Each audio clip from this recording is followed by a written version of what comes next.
What's up everyone, welcome back to the channel. If you haven't already, make sure you hit that subscribe button, like this video, and share it with your friends, because today, we're diving into one of the most explosive stories shaking South Africa right now. The streets are on edge, communities are divided, and tensions are boiling over as Operation Dudula steps up its controversial campaign, hunting down illegal migrants in what's being called both a citizens' movement and a national nightmare.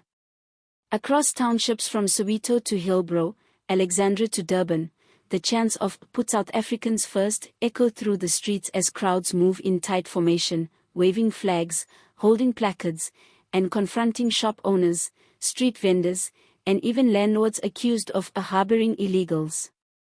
What started as a grassroots operation led by frustrated residents has now evolved into a nationwide wave of activism, or, depending on who you ask, vigilantism. Operation Dudula says it's cleaning up South Africa, removing undocumented foreigners who they claim have taken jobs, overrun housing projects, and worsened crime in their communities. But human rights groups, political leaders, and even law enforcement have warned that what's happening could spiral into chaos, stoking xenophobia and igniting violence that the nation might struggle to contain. The movement began with anger, real, raw, and unresolved anger. Years of unemployment, load shedding, corruption, and social neglect have left millions of South Africans desperate. Many feel abandoned by their government. So, when Dudula emerged, it was like a match to dry grass. It spread fast, igniting frustration and fear alike. The message was simple: we are tired of being second-class citizens in our own country. Videos have gone viral showing Dudula members entering shops, demanding to see papers, and ordering foreign nationals to pack up and leave. Others have stormed construction sites and taxi ranks, saying they're reclaiming opportunities meant for locals. But this story isn't that simple. Because behind the noise and the nationalism lies a painful truth about South Africa's struggles with poverty and inequality. When you talk to ordinary members of Dudula, they don't sound like hate-fueled extremists, they sound like people who've lost faith in the system. A young mother in Soweto told reporters, "We are not fighting foreigners. We are fighting for survival. We are hungry, and no one cares." To her, Dudula isn't about hatred, it's about hope, however misplaced that hope might be. Still, critics say that this hope has turned toxic. The scenes on the ground often tell a different story: people dragged out of their small stalls, chased through alleys, or humiliated in front of cameras. The fear among immigrants, especially from Zimbabwe, Mozambique, Malawi, and Nigeria, is palpable. Many are living in hiding, afraid to even go to work or school. South Africa has always had a complicated relationship with immigration. It's a land that once sheltered exiled revolutionaries and refugees, but now it's being torn apart by resentment and suspicion. And the irony isn't lost on anyone. A nation that fought apartheid for freedom and equality now finds itself fighting each other over identity and belonging. The government's response has been mixed, to say the least.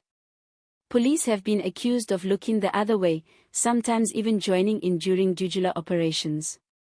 The Ministry of Home Affairs claims it's tightening border control and deportation measures, but enforcement remains patchy.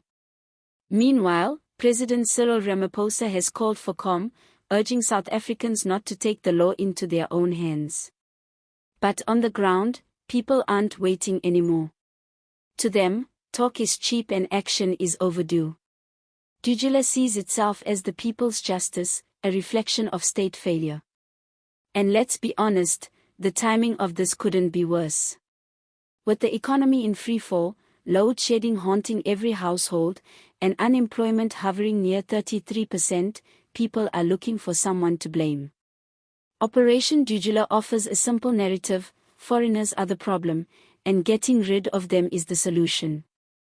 It's easy, emotional, and dangerously effective. Politicians have noticed too.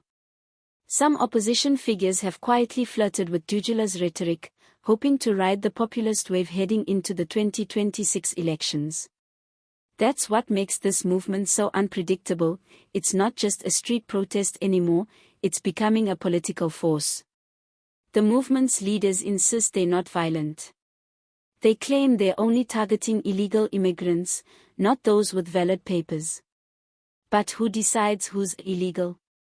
Who draws the line when mobs gather outside shops demanding passports?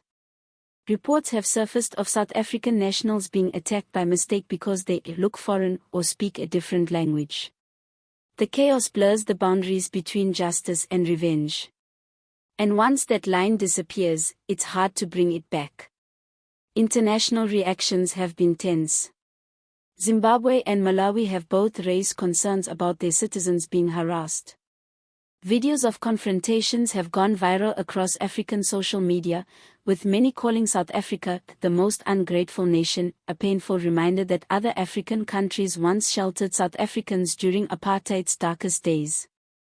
The African Union has even urged Pretoria to protect migrants and prevent violence. But Dudula's supporters aren't backing down. They say they're only doing what the government should have done long ago, enforcing immigration laws and protecting citizens' livelihoods. In the heart of Johannesburg, you can feel the tension like a storm cloud. Some neighborhoods have turned into no-go zones for foreigners. Community WhatsApp groups now share alerts about Dudula movements. And yet, others celebrate the group openly, calling them heroes for standing up to a corrupt and failing government. That's the paradox of Dudula, both feared and admired, condemned and celebrated. As night falls over the townships, you can almost sense the unease in the air. For every person cheering Dudula's march, there's another hiding behind a locked door, wondering if they'll be next. And the sad truth is, this battle, between citizens and migrants, hope and hate, is not going away anytime soon. It's rooted in something deeper than immigration. It's about dignity, jobs, and broken trust. Until those issues are fixed, the fires of Dudula will keep burning. South Africa stands at a crossroads.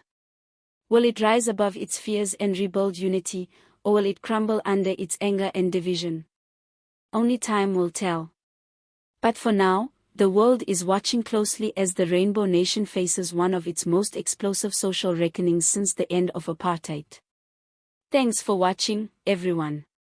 Drop your thoughts in the comments. Do you think Operation Dudula is protecting South Africans or destroying the spirit of Ubuntu that once defined the nation?